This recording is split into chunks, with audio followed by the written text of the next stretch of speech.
दोपहर करीब 2:26 पर टीवी चैनल वेबसाइट्स पर खबर आई कि king of pop Michael Jackson नहीं रहे। खबर आते ही सन्नाटा छा गया। कई लोग सड़कों पर ही बेहोश होने लगे और पूरे लॉस एंजलिस का खुशनुमा माहौल मातम के मंजर में तब्दील हो गया। चंद मिनटों में ही Google, Twitter, Wikipedia user traffic से क्रैश हो गए।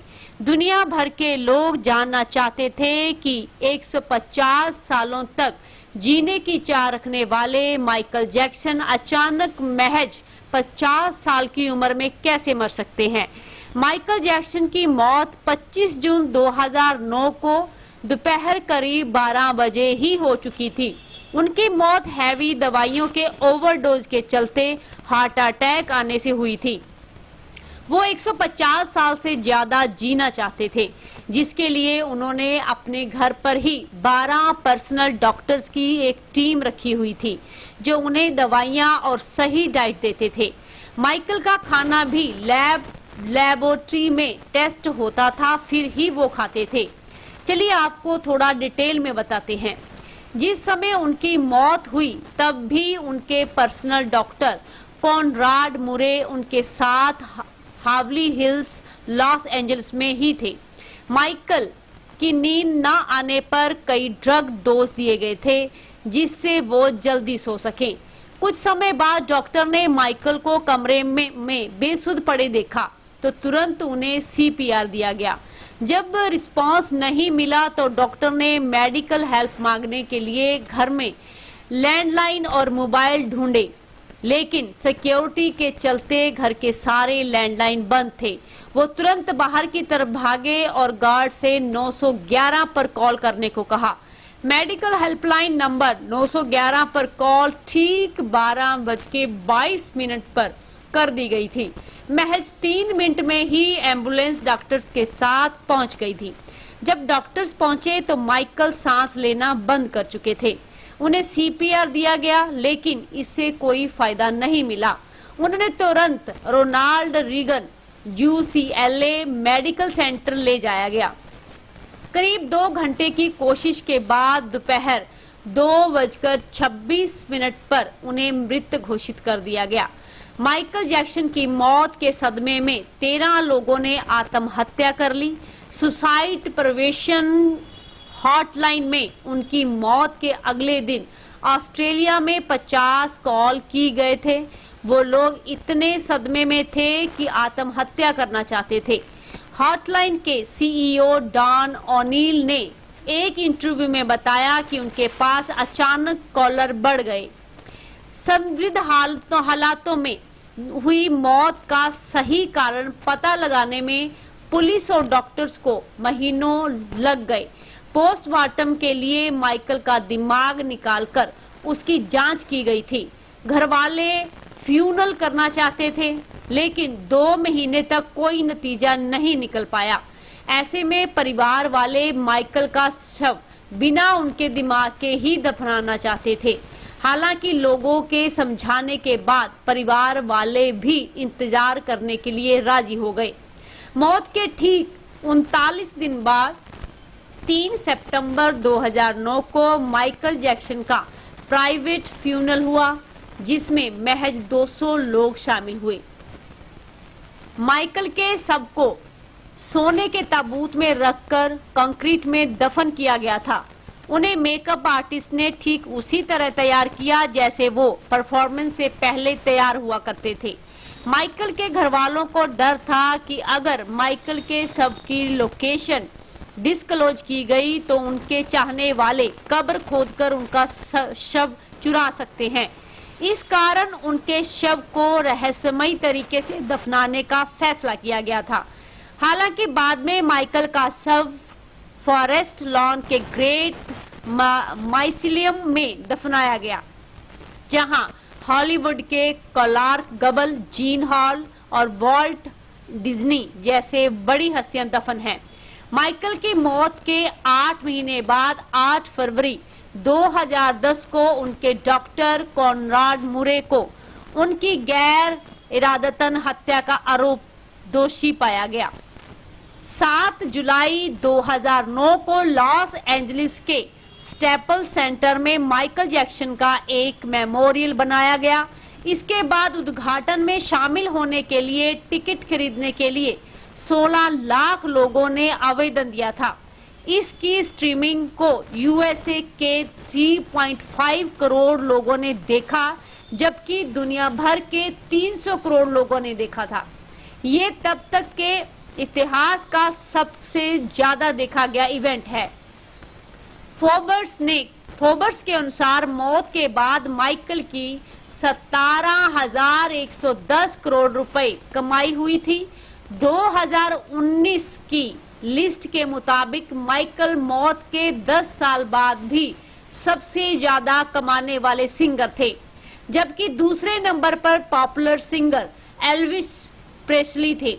2018 तक माइकल के नाम पर 28.40 अरब की कमाई हुई। रिपोर्ट की माने तो माइकल मौत से ठीक पहले दिवालिया होने की कगार पे थे। ऐसे में उनकी मौत के बाद हुई कमाई से परिवार ने उनका कर्ज चुकाया। King of pop Michael Jackson दुनिया के सबसे बेहतरीन सिंगर रह चुके हैं। अपने गानों, मून वॉक, डांसिंग स्टाइल के अलावा माइकल दुनिया को देखने के नजरिए और साइंस को चैलेंज करने पर भी काफी चर्चा में रहे हैं। माइकल की महज 50 साल की उम्र में मौत हो गई। हालांकि वो हमेशा से 150 साल से ज्यादा जीना चाहते थे। इसके लिए वो रोजाना ऑक्सीजन चैम्बर में सोते थे और घर पर ही लेबोरेटरी बनाकर लंबा जीवन जीने के लिए पर्सनल रिसर्च करवाते थे। माइकल जैक्सन का ये भी मानना था कि दुनिया में एक समय ऐसा जरूर आएगा जब मरे हुए लोगों को जिंदा करना साइंस की मदद से पॉसिबल होगा। माइकल जैक्सन दुनिया के सबसे मशहूर सिंगर माने जाते हैं, जिनके नाम पर 39 गिनीज वर्ल्ड रिकॉर्ड है।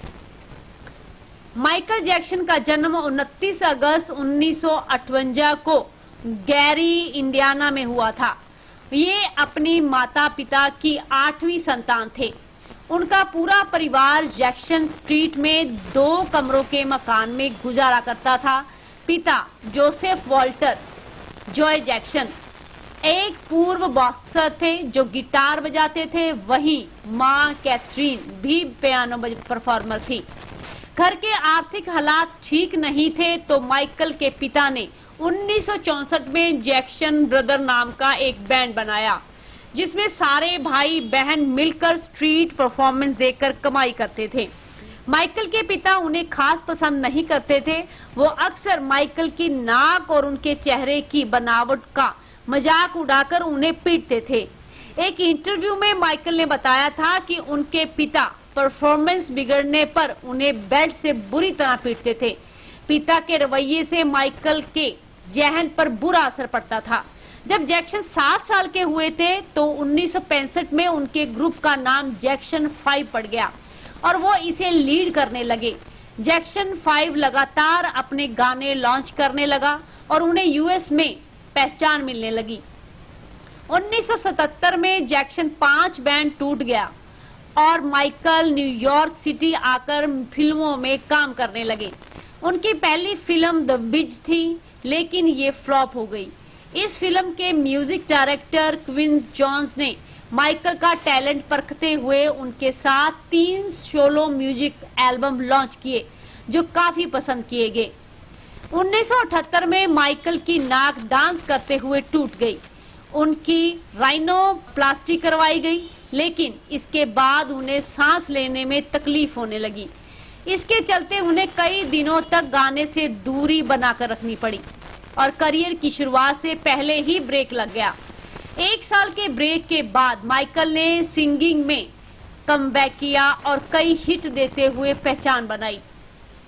1982 में माइकल का 6ठा म्यूजिकल एल्बम थ्रिलर रिलीज हुआ, जो दुनिया का सबसे ज्यादा बिकने वाला एल्बम बना। इसकी 7 करोड़ कॉपीज बिकी थी। इस एल्बम को रिकॉर्ड 8 ग्रैमी अवार्ड मिले थे। माइकल हर एल्बम सेल पर $12 रॉयल्टी लेकर दुनिया के सबसे ज्यादा रॉयल्टी लेने वाले स्टार बने। 1983 तक African American Michael Jackson dark skin tone के थे, लेकिन इसके बाद से ही उनका स्किन कलर अचानक लाइट होने लगा। विवादों में आने के बाद उनके स्किन डॉक्टर अर्नोल्ड कलेन ने बताया कि उन्हें विटिलिगो सफेद दाग की परेशानी है, जिससे उनके शरीर में सफेद काले धब्बे बन गए हैं। उन धब्बों को छुपाने के लिए माइकल सफेद मेकअप करते थे। विटिलिगो का ट्रीटमेंट करवाते हुए उन्हें स्किन ब्लीच करवानी पड़ी और वो गोरे हो गए। लोगों ने रेजिम्स के आरोप लगाए और जैक्सन अफ्रीकन स्किन टोन बदलना चाहते थे, इसीलिए उन्होंने ब्लीचिंग का सहारा लिया। कई लोगों का मानना था कि माइकल जैक्सन अपनी त्वचा और लुक को लेकर बेहद चिंतित रहते थे। माइकल की मौत के बाद उनकी मां ने दावा किया कि माइकल ने विटिलिगो से छुटकारा पाने के लिए कुछ सर्जरी करवाई थी, लेकिन फिर खुद को सुंदर बनता देख उन्हें कॉस्मेटिक सर्जरी करवाने की लत लग गई। माइकल ने 1988 में बायोग्राफी में खुद भी कबूला था कि उन्होंने 2 बार राइनोप्लास्टी और 1 बार चिन की सर्जरी करवाई थी। 1986 में माइकल की हाइपरबैरिक ऑक्सीजन चैम्बर में सोते हुए एक तस्वीर सामने आई थी। दरअसल माइकल अपनी उम्र रोकने के लिए ऑक्सीजन चैम्बर में सोते थे। माइकल जैक्सन अपनी वॉइस पिच हाई रखने के लिए फीमेल हार्मोनल इंजेक्शन के शॉट लिया करते थे। इसका एक कारण ये भी था कि वो महिलाओं की तरह स्किन और कम फेशियल हेयर चाहते थे। माइकल ने अपनी आंखों की भी सर्जरी करवाई थी, वहीं उन्हें लड़कियों की तरह कपड़े पहनना और तैयार होना पसंद था। माइकल जैक्सन ने कामयाब होने के बाद एक चिंपांजी को गोद लिया, जिसका नाम बबल था। वो अपने हर टूर और ट्रैवल के दौरान बबल को साथ रखते थे। यहाँ तक कि माइकल वर्ल्ड टूर बैड के दौरान 1987 में एक बार ओसाका जापान और मेयर से मिलने बबल को साथ ले गए थे। जब बबल की उम्र बढ़ने लगी तो वो एग्रेसिव हो गया और ना चाहते हुए भी माइकल को उसे एनिमल रिसर्च सेंटर को सौंपना पड़ा। सबको डर था कि बबल माइकल के न्यूबॉर्न प्रिंस माइकल को चोट पहुंचा सकता था। शिकागो ट्रिब्यूनल के मुताबिक 1987 में माइकल 1890 में मर चुके जोसेफ मैरिक का स्केलेटन खरीदना चाहते थे। उनके पब्लिशर्स ने इसके लिए 8 करोड़ की बोली लगाई थी। दरअसल जोसेफ मैरिक को एक अजीबोगरीब बीमारी थी, जिसके चलते उन्हें एलिफेंट मैन कहा जाता था। माइकल उनका स्केलेटन खरीदकर उस पर रिसर्च करवाना चाहते थे, क्योंकि उन्हें साइंस में बेहद दिलचस्पी थी। मार्च 1988 में माइकल ने कैलिफोर्निया में 2700 एकड़ में अपना नया घर बनवाया, जिसका नाम नेवरलैंड था। इस घर की कीमत $17 मिलियन यानी 139 करोड़ रुपए थी। इस घर में बड़ा व्हील, बच्चों का झूला, कैरोसेल, मूवी थिएटर और जू था। सिर्फ इस घर के लिए उन्होंने 40 पेट्रोलिंग स्टाफ रखा था। अगस्त 1993 में 13 साल के जॉर्डन चैंडलर ने माइकल पर चाइल्ड सेक्सुअल एब्यूज के आरोप लगाए थे। केस के दौरान जॉर्डन और उसके पिता एवांस ने माइकल की कुछ पर्सनल डिटेल भी शेयर की थी, जो उन्हें हैरासमेंट के दौरान पता चली। कुछ महीनों बाद सबूतों की कमी के चलते केस धीमा पड़ गया और इसी बीच माइकल ने कोर्ट के बाहर सेटलमेंट कर लिया।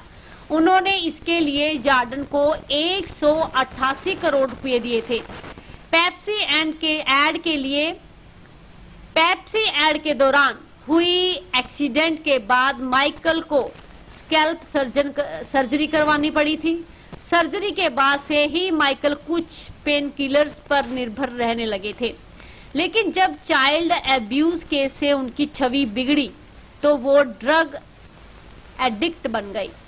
इसका असर उनकी तबीयत पर ऐसा पड़ा कि 12 नवंबर 1993 को उन्होंने अपने सारे कंसर्ट कैंसिल करवा दिए।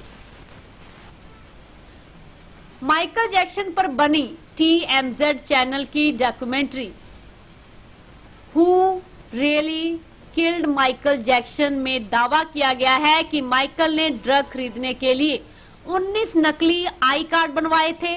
उनके पास पर्सनल डॉक्टर की टीम थी जो उन्हें हर तरह के ड्रग का प्रिस्क्रिप्शन देते थे।